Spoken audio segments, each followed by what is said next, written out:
Hello and welcome back to another video on this channel. Today we're going to be doing something a bit different. As you can see here, I'm not having a Warren with me in this video. Today I've just been trying something new and I'll be doing these maybe these short kind of self videos I'm making.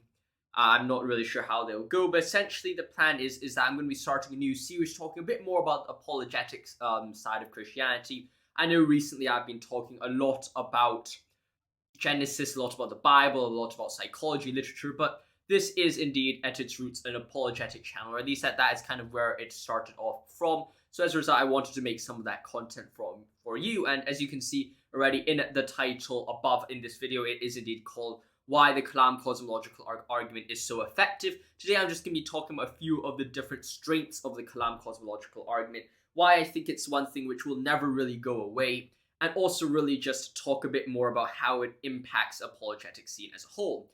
Now, of course, if you enjoy this new series where I talk a lot about apologetics, then of course let me know in the comments below and hit the like button. These are ways you can tell me or reflect to me that you really like what I'm doing here, and that's always a good way to let me know, or a way that I use to judge, well, what type of content do you like, what content do you not like?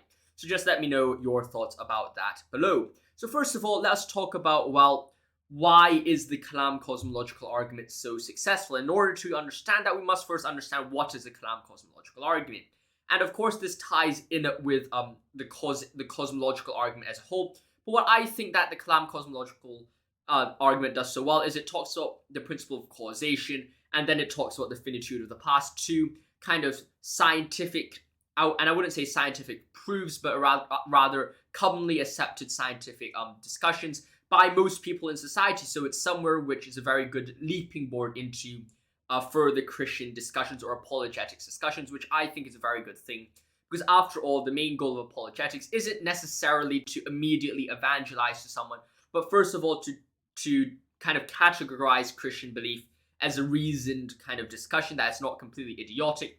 And it's also to just raise questions, provoke thought in both the atheist and the Christian. So I think that that is one of the strengths of what the Kalam Cosmological is and how it applies to others. It really provokes thoughts and really helps you develop what you're trying to move forward in. Well, what exactly are you trying to do with the apologetic scene? And of course, if you're interacting with a specific person who's really interested in history, or you're interacting with someone who's really specific in Aristotelian teleology, then of course you might want to be using other kind of arguments for the existence of God, or just other discussions.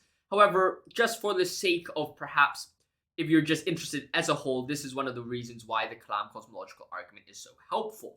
Now, perhaps we can push this a bit further and say, well, what are the greatest strengths of the Kalam as an argument? And as we've established, apologetics is less so of necessarily proving 100% that God exists, but rather raise questions about this issue and also lead to thought about the issue.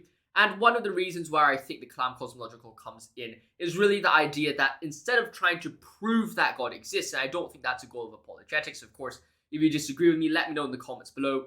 Essentially, I think the goal of apologetics is really to demonstrate that Christianity is reasonable.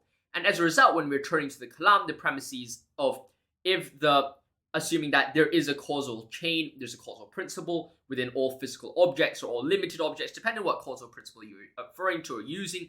But assuming there's a causal principle and that the universe is finite, it follows that as long as your first causal principle applies to all physical objects, then you realize that it applies, or you then have a problem of, well, there must be a metaphysical first cause of the universe, and that's as far as it gets you. It's not necessarily getting you to the Christian God, but it gets you to a discussion where there must at least be one metaphysical entity which caused the universe, or one at least entity might sound too free will-like perhaps, but one personal object or one personal being which caused the universe, and whether you call that God or whatever, that's still up to discussion, and that's not something that I'll be discussing in this video. However, I think that it is just some way where you can start off by saying, well, yes, we're getting towards a God discussion, at least that means the physicalist views do not work, and it's a recent discussion that I've been raising when I've been discussing with a lot of atheists, is I'm first saying, well, the metaphysical side of the world, or at least metaphysics, do indeed exist, precisely because there must be a metaphysical cause. It's not even about God or whatever. Of course, a lot of people I'm discussing this with do misinterpret me as I'm saying, well, this immediately points to God, but that's not really the intent of what I'm doing. I'm just saying, well, the metaphysical exists, and that might be used as a leaping board off into other further apologetics discussion, or at least Christian thought as well. So it could be seen as a bridge towards a certain conclusion.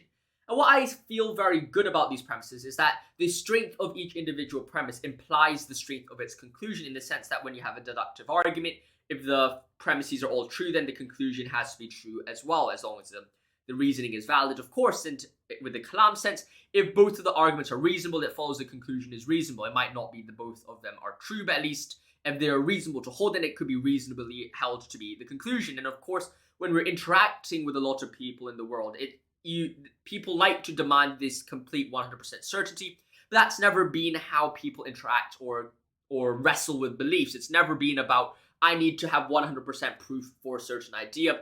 That's never the goal of discussion, or at least apologetics, or even just reasoning as a whole. Science has never been about 100%. It's what most probable, what is the most reasonable hypothesis. And as long as the Kalam Cosmological Argument has reasonable premises, it follows that the conclusion is reasonable as well. So what we see is that, well, the idea that there is a causal principle, of course, people will be human, they might be a skeptic, they might doubt causation, but by and large, it is going to be is more reasonable than not, even just intuitively, to say that a causal principle is held. It doesn't matter whether you want to view it as in it must be true or it's most reasonable, but that's not really important for what I'm trying to say in this video. What I'm saying is that these premises are reasonably held. You could disagree with it, but still accept that it's reasonably held. I disagree with a lot of what other people say. I disagree with a lot of their ideas, but still I can think that I disagree with you, but I think it's reasonable. I see where you're coming from. I just think that there might be another hypothesis which is better. And in the same way, it might be reasonable to hold that the causal principle is true, even if they disagree with it fundamentally. They can view that as at least reasonable. Then the same goes with, well, the past is finite, at least the physical past is finite.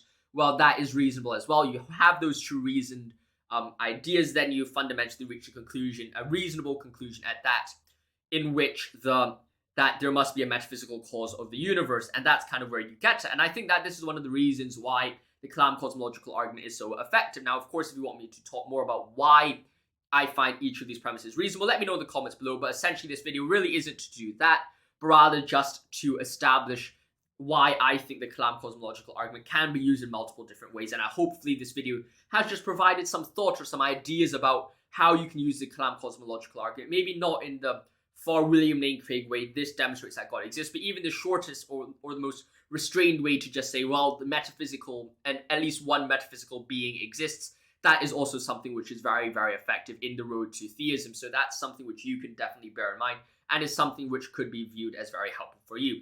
So I hope you've enjoyed this video. If you enjoyed this video, make sure to like and subscribe. It really means a lot to me, really helps this channel grow. Let me know in the comments if you like these short series. I'll make more of these videos for you. They take really short time for me to prepare and record, so I'll happily make more of them for you. Like always, stay safe, my friends. See you soon. Thank you for watching, and goodbye.